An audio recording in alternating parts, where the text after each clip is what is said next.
বিশ্বনবী তাকায় তাকায় দেখেন আবু বকরও চিনে, কিন্তু মায়ের সাথে কোনো মিল নাই। কিরে আবু বকর, ফিনহাল তোমার বিরুদ্ধে অভিযোগ আনছে মায়ের, তুমি মারছনি? কয় হ নবীজি।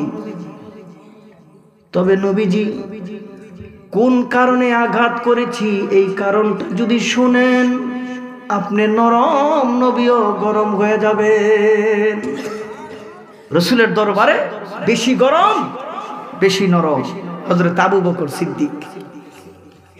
এই নরম সাহাবীর বিরুদ্ধেও রসুলের কাছে বিরাট বড় এক বিচার, গরম বিচার নরম সাহাবীর নামে।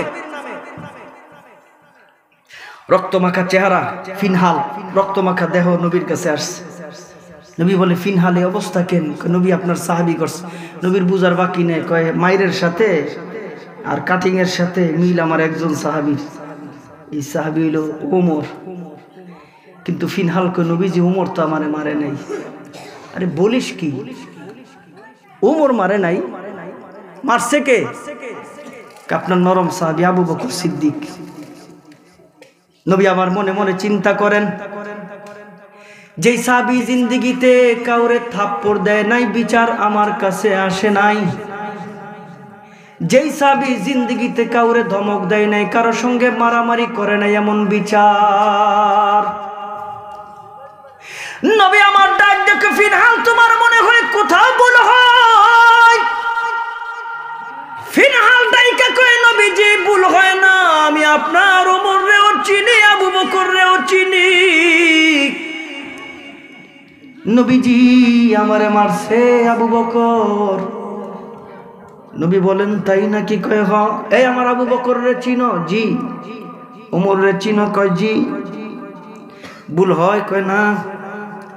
এমন সময় আবু বকর সিদ্দিক হুজরাখানায় ঢুকছেন। আমার নবী ডাক দিয়া কয়, আমার আবু বকর রে চিনলে বলো আমার আবু বকর কই? ডাক দিয়া কয়, নবীজি এই তো আপনার আবু বকর।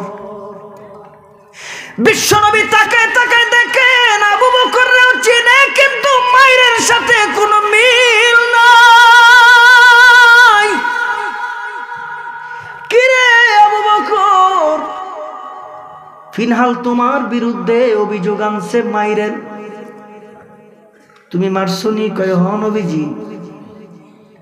তবে নবীজি কোন কারণে আঘাত করেছি এই কারণটা যদি শুনেন, আপনি নরম নবীও গরম হয়ে যাবেন।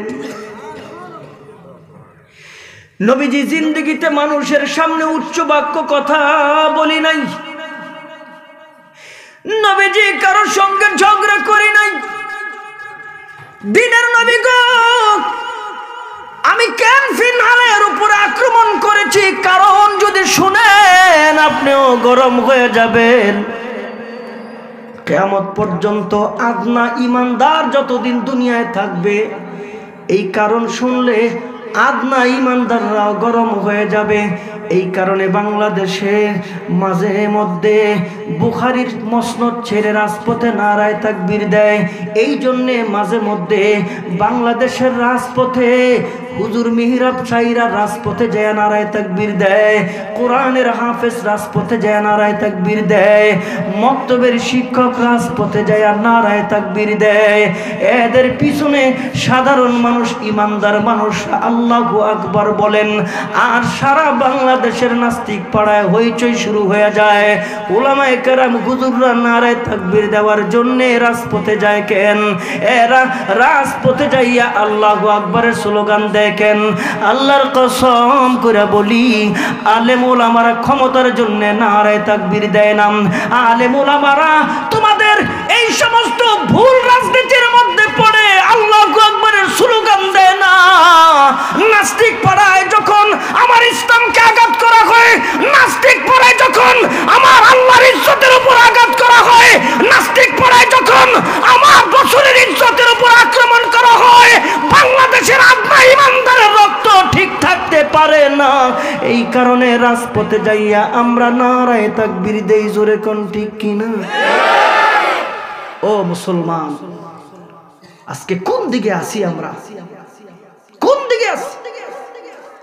আরে কোরআনের আওয়াজ শুনে কাফের কয় থাম, আগে কোরআন তেলাওয়াত শুন। কাফের কয় সারারাত শুন।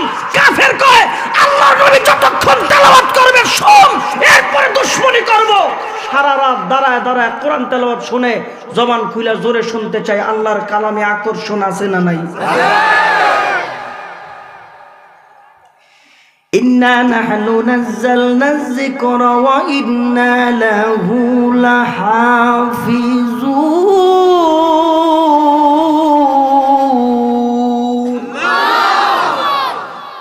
জবান খুলে জোরে কোন কোরআন কার?